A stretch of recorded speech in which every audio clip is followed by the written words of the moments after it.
Vamos a ver cómo utilizar el comando linux para hacer una auditoría de seguridad de nuestro servidor Linux o nuestro equipo de, de cualquier distribución de Linux, ¿vale?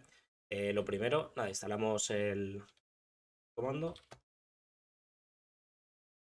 ¿vale? Y básicamente lo que va a hacer va a ser, va a ir mirando todos nuestros archivos de configuración de los servicios que estén corriendo en el Linux y va a hacer una auditoría de seguridad. Nos va a decir sugerencias y algunas cosas que cree que está mal configurada. Vale, luego esto obviamente es interpretable por cada uno y dependiendo del servicio que queramos proteger, pues hacemos una acción u otra. Eh, para arrancarlos, tenemos que hacer el comando linux system audit. Error. Linux audit system. Disculpe. Vale, entonces ahora ya empieza a hacer el escaneo, ¿vale? Es bastante visual. Si lo queremos, también lo podemos hacer y nos lo guardamos en un fichero de texto. Ahora, cuando finalice, lo acabo. Y así también lo tenemos para ver un poco cómo estaría antes y después de realizar los cambios. ¿Vale? Como veis aquí, pues ya va haciendo el escaneo, te va haciendo algunas sugerencias, te va poniendo en verde lo que está bien, en amarillo las sugerencias y en rojo cualquier cosa que cree que está mal configurada. ¿Vale? Por ejemplo, nos aparece peligro. ¿Vale? Ahora iremos revisando una a una y os comento yo las más interesantes. Vale, vemos que ya ha acabado, pues lo que os comentaba antes, ¿vale? Podemos hacer esto y simplemente guardarlo en un fichero, por ejemplo, en el temporal, auditoría, ¿vale? Y así ya lo tenemos guardado y así luego podemos comprobar si los cambios que hemos hecho están bien hechos o no. Vale, le costará un ratito, vamos, le costará lo mismo que nos ha tardado sacarlo por pantalla, un minutito más o menos. Vamos a empezar un poco por el principio. Ya os digo, hay muchas sugerencias, muchos peligros que encuentra. Entonces, bueno, vamos a ir viendo uno a uno y os comento.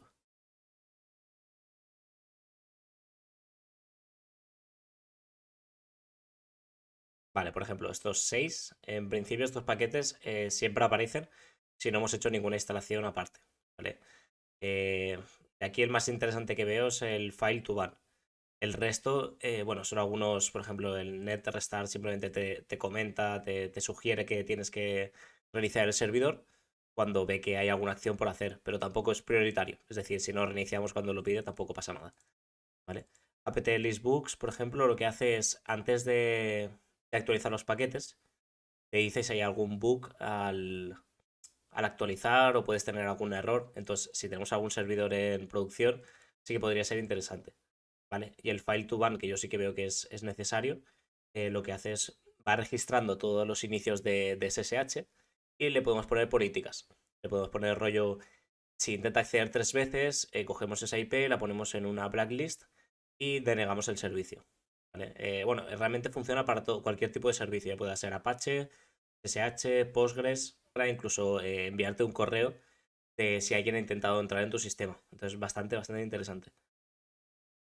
Luego aquí, por ejemplo, tenemos Checking for Password Protection. No, no. Esta, Checking Secure. Vale. Esta es por el group, ¿vale? Esto es por ponerle una contraseña al group. Es bastante importante, ya que muchas veces desde el group de Linux se pueden empezar a escalar privilegios.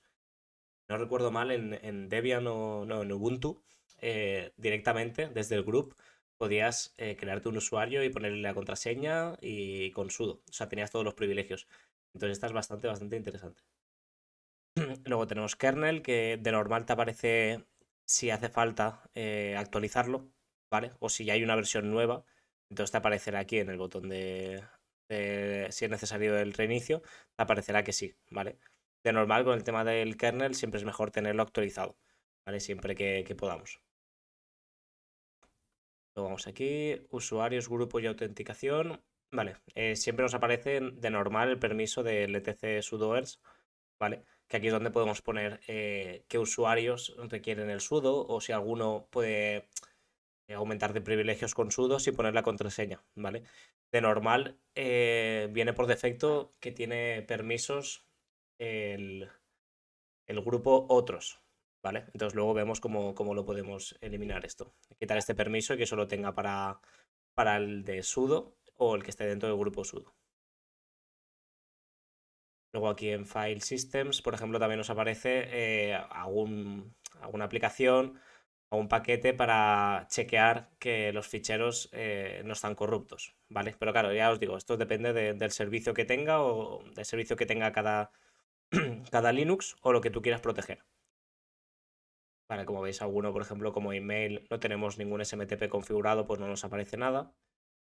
Web server, por ejemplo, nos aparece el paquete mod evasive, que es muy interesante para protegernos de ataques anti-DDoS, ¿vale? De normal, si instalamos el Apache en Linux, está bastante expuesto, porque normalmente, pues si queremos que lo vean desde fuera, tendremos una IP pública y estaremos abiertos a que nos puedan hacer ataques. Si nos llenan de peticiones, seguramente el servidor caiga, si no tiene nada configurado. Entonces, con esto del mod evasive podemos limitar el número de peticiones que nos hacen al puerto expuesto y bloquear. Entonces con esto podríamos evadirnos de algún ataque o sea, de algún ataque de DDoS básico. ¿Vale? Ya te digo, es bastante fácil tirar el servidor Apache si no tenemos nada como este paquete configurado. Y aquí llegamos a la parte más interesante, ¿vale? Que sería todas las configuraciones del SSH que nos sugiere hacer, ¿vale? Porque hay muchas que por defecto están puestas que depende del uso que hagamos de SSH las podemos eliminar. ¿Vale? Por ejemplo, podemos tener una waitlist, una lista blanca de IPs que pueden acceder por SSH. Podemos quitar la contraseña por SSH, hacerlo por certificado.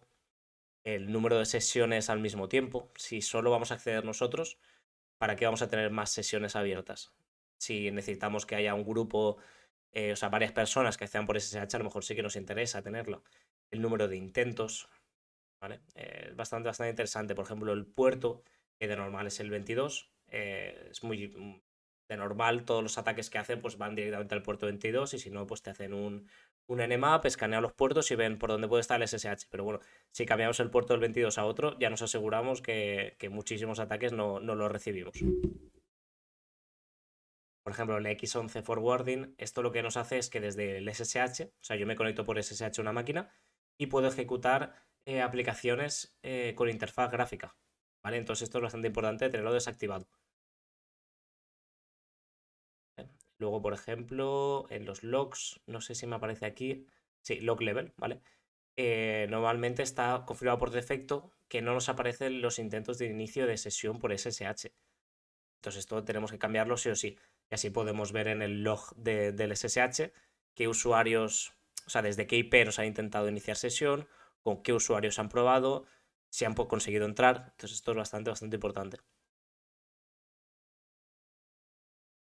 Y luego ya si nos vamos abajo del todo, vale, aquí tenemos una especie de resumen de todo lo que podemos mejorar.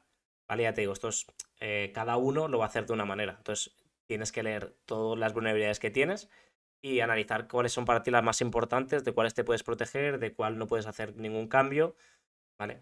Luego, por ejemplo, aquí tenemos el identificador de cada vulnerabilidad, ¿vale? Entonces, con un comando de Linux podemos ver qué significa exactamente, porque a veces pues, te puede salir un paquete y no sabes lo que es. Entonces, ahora ponemos el comando y ponemos una vulnerabilidad y ahí te explica un poquito más en detalle cómo puedes ser atacado por esa vulnerabilidad y cómo te puedes proteger, ¿vale? Pues aquí pues, bueno, están los paquetes que os he comentado antes. Por ejemplo, también aparece, no sé exactamente dónde ahora, esta es, muy bien, por ejemplo. Poner siempre un máximo de contraseña para que todos los usuarios vayan cambiando las contraseñas cada X tiempo. Normalmente con 6 meses sería necesario, pero que no el mismo usuario pueda tener la misma contraseña 2 o 3 años, porque al final normalmente intentamos que no sea así, pero al final siempre acabamos poniendo las mismas contraseñas en todos los sitios. Entonces, si en alguna plataforma hackean, saben nuestro usuario y nuestra contraseña, que es bastante habitual, y en algún momento llegan hasta nuestro servidor, hasta nuestro, por ejemplo, hasta nuestro Apache, pues podrían ser capaces de iniciar sesión con ese usuario y contraseña que solemos utilizar, ¿vale? Entonces esto siempre es bastante importante ir renovando las contraseñas cada X tiempo. ¿Vale? Esto directamente cuando tú intentas iniciar sesión, cada 6 meses, por ejemplo, la política que tú pongas, te solicita un cambio de contraseña que tienes que hacer sí o sí y no te deja poner la de antes. Entonces es una manera bastante útil de mantener a los usuarios cambiando la contraseña.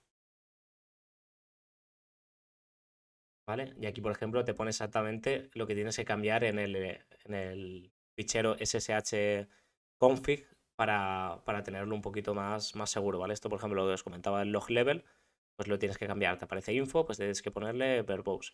Y entonces aparece ya todos los inicios de sesión. También le puedes poner un límite de tiempo por cada sesión SSH. Entonces, si alguien entra en tu servidor, aunque seas tú mismo, y pasan 5 minutos, directamente se corta el SSH. Porque a lo mejor, si no tenemos este tiempo máximo, se puede quedar la sesión inicial de SSH en ese ordenador y que por lo que sea entre otra persona en un tiempo en ese ordenador y tenga acceso directo al servidor con tu usuario y contraseña y todo. ¿Vale? Y ahora, por ejemplo, os voy a enseñar cómo ver cada vulnerabilidad un poquito más explicada. ¿Vale? Por ejemplo, vamos a coger esta mismo, ¿vale? SSH y el identificador, ¿vale? Lo copiamos, vamos abajo del todo y con el mismo comando, linis, show, details y copiamos. ¿Vale? Pues aquí nos aparece cómo podríamos resolverlo, ¿vale? Exactamente aquí mira que estás revisando para decirte cuál es el valor que tiene, cuál es el que deberías poner. ¿Vale? También podemos buscar esta vulnerabilidad en Google directamente y nos aparecerá pues o desde el mismo Linux a cualquier usuario que lo haya resuelto, ¿vale? Aquí mira, Sophie nos aparece, ¿vale? La descripción, cómo resolverlo y bueno, pues a cada uno pues podemos ir revisando y cambiando.